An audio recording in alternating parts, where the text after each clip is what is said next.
हूं राहुल शर्मा, आप देख रहे हैं एसपी9 न्यूज। स्वागत है आप सभी का आज की इस बड़ी खबर में। बड़ी खबर की शुरुआत हम करेंगे सोनिया गांधी से। जी हां, दरअसल खबर जो है वो ये सामने आ रही है कि सोनिया गांधी से लगातार जो ईडी की पूछताछ हुई है, क्या ये पूछताछ सही है? और क्या ये नहीं बताता कि आगामी चुनाव को ध्यान में रखकर जानबूझकर मोदी सरकार विपक्ष को कमजोर करने का काम कर रही है, जानबूझकर मोदी सरकार विपक्ष को दबाने का काम कर रही है? क्योंकि जाहिर सी बात है, आगामी समय के चुनाव की अगर बात करें तो अभी ईडी, एनसीबी इन सब में विपक्ष फंसा रहेगा, तो चुनाव की क्या तैयारी करेगा? और ऐसे में एक तरफा चुनाव बीजेपी जीत जाएगी। जैसे कि राष्ट्रपति चुनाव हमने देखा, राष्ट्रपति चुनाव के वक्त सबने देखा और तस्वीर सबके सामने साफ थी।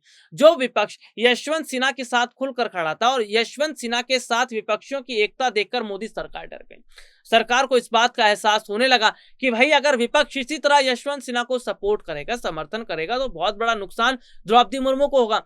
एंड टाइम पर विपक्ष को अलग बलग कर दिया गया, विपक्ष को डराया धमकाया एनसीबी, ईडी के जरिए। इसके अलावा हमने देखा कि मौजूदा समय के अंदर यह तक देखने को मिला कि किस तरह से बहुत बड़े हद तक जो हालात थे या जो स्थिति थी वो कहीं ना कहीं ये जरूर दिखा रही थी कि क्या ये नहीं बता रहा था कि सरकार अब चाहती है कि विपक्ष जो है वो चुनाव में अपने कैंडिडेट को ना खड़ा कर पाए, चुनाव के लिए रणनीति ना बना पाए। और राष्ट्रपति चुनाव से पहले ही देखा गया, देखिए राष्ट्रपति चुनाव से पहले विपक्ष को तो आपने कमजोर किया, लेकिन जब चुनाव के नतीजे आने थे ये देखने को मिला कि भाई रुझान भी नहीं आए थे सही ढंग से। ठीक है, रुझान सही ढंग से नहीं आए थे, नतीजे सही ढंग से नहीं आए थे। बीजेपी में सेलिब्रेशन होना शुरू हो गया, भोज का आयोजन होने लगा, मिठाइयां बंटने लगी, मिठाइयां बनाई जाने लगी।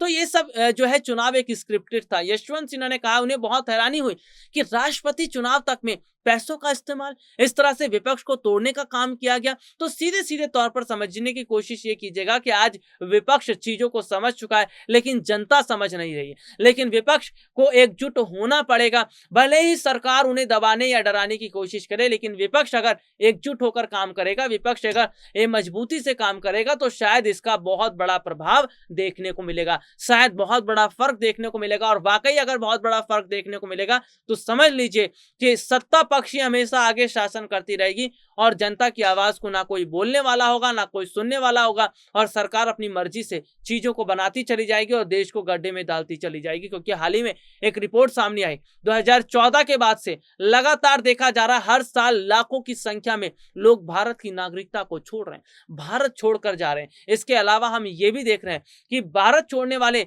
आम लोग नहीं है, बहुत बड़े बड़े बिजनेसमैन है, बहुत बड़े बड़े उद्योगपति, करोड़पति लोग हैं। और धीरे धीरे अगर वो भारत की नागरिकता छोड़ेंगे, भारत को छोड़ेंगे, तो जरा सोचे कि वो भी अपना बिजनेस धीरे धीरे यहां से लेकर निकलते चले जाएंगे। क्योंकि भारत में लगातार जीएसटी जिस तरह से बढ़ाई जा रही है, व्यापारियों को भी नुकसान है। चीजें महंगी होंगी तो लोग प्रोडक्ट्स खरीदना कम कर देंगे, सस्ते प्रोडक्ट पर ज्यादा जाएंगे, और इससे क्या होगा कि माल जो है वो ज्यादा आएगा लेकिन बिक नहीं पाएगा। तो ऐसे में जनता को भी परेशानी है, व्यापारी को भी परेशानी है, लेकिन सरकार अपना खजाना भरने का काम कर रही है और ऐसे में देश को बर्बादी की ओर ले जा रही है।